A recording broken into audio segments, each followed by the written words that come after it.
Hey folks, welcome back to the channel. Today is the first video back since my operation, but that is a story for another day.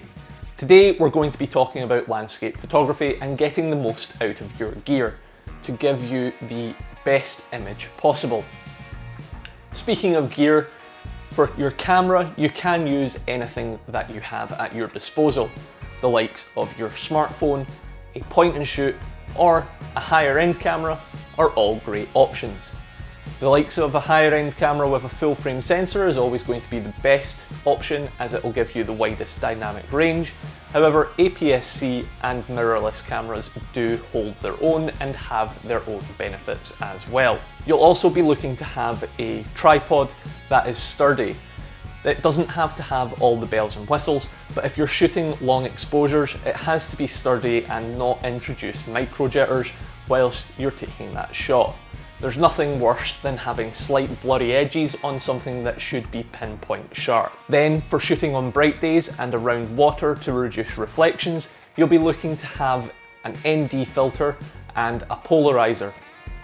The ND filter is perfect if you have a variable one, as you can stop down as much as possible to retain your f-stop and your shutter speed, and the polarizer allows you to shoot through water and reduce those reflections and glare. Possibly the most important part is your lens choice. If you're shooting for wide cinematic shots, you'll be looking at a 16 to 35mm, and for more compression on your shots, you'll be looking for something in the region of a 70 to 200 telephoto lens. Now, as I said, gear is important, but it is not everything.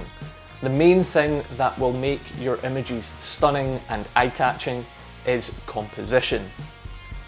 First up, you'll want to be looking at the rule of thirds. This also ties into the golden ratio, which you can see more about on this video up here that I've done previously. With the rule of thirds, you'll want the key point of interest to be on one of those lines within your image. This way, the viewer knows where to look and is drawn to it almost instantly. In order to lead your viewer's eye into the image towards those points of interest, you'll be looking at leading lines as well. These can be roadways, they can be simple lines of the edge of a shoreline, or even the mountains themselves. After this, you'll be wanting to introduce a foreground element. This will be something very eye-catching for your viewer and lead them straight onto that leading line to carry on the rest of the narrative of your image. And then comes framing. If you're out at a seaside and you have a porthole through a set of rocks which opens out onto a stunning vista, use the framing of those rocks to better punch in your story and give your viewers an instant draw from the get-go.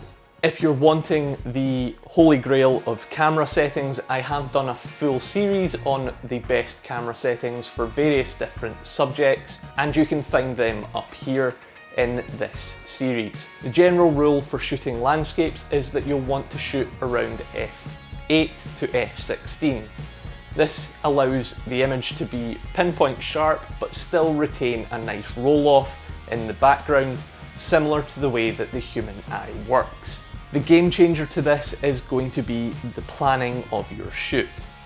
Now, you can go out without any form of planning and hope for the best. However, it's best to get a 3-day window of your forecast so that you know the weather systems that are going to be coming through. There are many apps for photography and for videography that will tell you where the sun is going to be at specific times of day in those locations, so you can plan for hitting golden hour or blue hour or whatever time you're looking at in those apps. And you can also scout out your locations that you want to shoot through the likes of Instagram and Google Maps.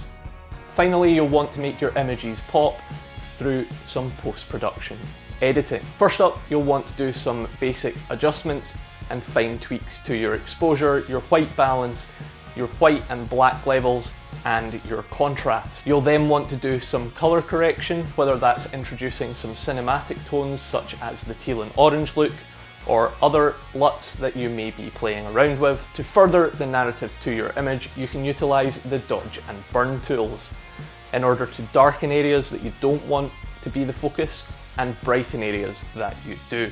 As with everything, you do want to do this in small amounts, as an over-edited image can be garish and draw the viewer completely out of your image. And there you have it, my tips for getting the most interesting landscape photography to draw your viewers in. If you found this video useful, please consider hitting that like button. If you want to see more from me, please consider subscribing, and let me know down in the comments if you have any dream locations that you would love to shoot in.